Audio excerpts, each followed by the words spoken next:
ఇలా మరో బ్రేకింగ్ చూస్తున్నాం. తెలంగాణలో అసెంబ్లీ ఎన్నికలు దగ్గర పడుతున్న వేళ అధికార బీఆర్ఎస్ విపక్ష కాంగ్రెస్ నేతలు సభలు సమావేశాలతో ప్రజల్లోకి వెళ్లి బిజెపిగా ఉంటే బీజేపీ మాత్రం ఇప్పటికి అభ్యర్థుల జాబితా తయారీలోనే తలకు ములకలైంది. అయితే అభ్యర్థుల ఎంపిక ఒక కొలిక్కి వచ్చిందని నేడు 65 మందితో తొలి జాబితాను ప్రకటించే అవకాశం ఉందని తెలుస్తుంది. పార్టీ ఎన్నికల ఇన్ఛార్జ్ ప్రకాష్ జవదేకర్ నివాసంలో నిన్న జరిగిన రాష్ట్ర కోర్ కమిటీ సభ్యులు పలుమార్లు చర్చించి జాబితాను సిద్ధం చేశారు.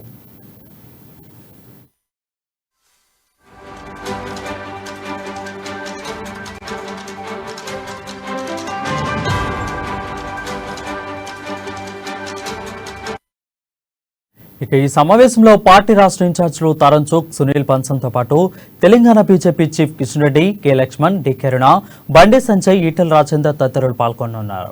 అయితే బీజేపీ చీఫ్ నడ్డా నివాసంలో గత రాత్రి జరిగిన సమావేశానికి అమిత్ షా కూడా హాజరయ్యారు. ఇవాళ ఉదయం 11 గంటలకు నడ్డాతో మరోమారు సమావేశమైన తర్వాత తుది జాబితాను సిద్ధం చేసి సాయంత్రం జరిగే బీజేపీ పార్లమెంటరీ బోర్డు సమావేశానికి పంపిస్తారు. ప్రధాని మోదీ, నడ్డా, అమిత్ షా పాల్గొనే ఆ సమావేశంలో తెలంగాణ అభ్యర్థుల తొలి జాబితాను ప్రకటిస్తారు.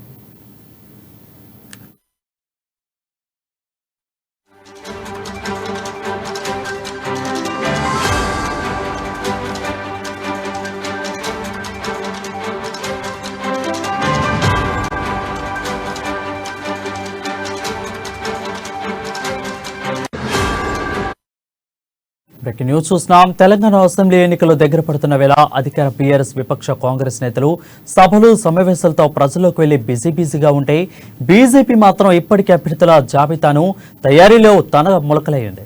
అయితే అభ్యర్థుల ఎంపిక కొలిక్కి వచ్చిందని నేడు 65 మందితో తొలి జాబితాను ప్రకటించే అవకాశం ఉందని తెలుస్తుంది. పార్టీ ఎన్నికల ఇన్ఛార్జ్ ప్రకాష్ జవదేకర్ నివాసంలో నిన్న జరిగిన రాష్ట్ర కోర్ కమిటీ సభ్యులు పలుమార్లు చర్చించి జాబితాను సిద్ధం చేశారు. ఈ సమావేశంలో పార్టీ రాష్ట్ర ఇన్ఛార్జీలు తరుణ్ చుగ్, సునీల్ బన్సల్తో పాటు Telangana BJP chief Kishan Reddy, K Laxman, D Karuna, Bandi Sanjay, Etela Rajender తదితరులు పాల్గొనున్నారు. బీజేపీ చీఫ్ నడ్డా నివాసంలో గత రాత్రి జరిగిన సమావేశానికి అమిత్ షా కూడా హాజరయ్యారు.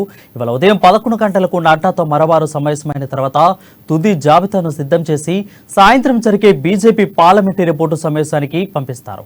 ప్రధాని మోదీ, నడ్డా, అమిత్ షా పాల్గొనే సభలో సమావేశంలో తెలంగాణ అభ్యర్థుల తొలి జాబితాను ప్రకటిస్తారు.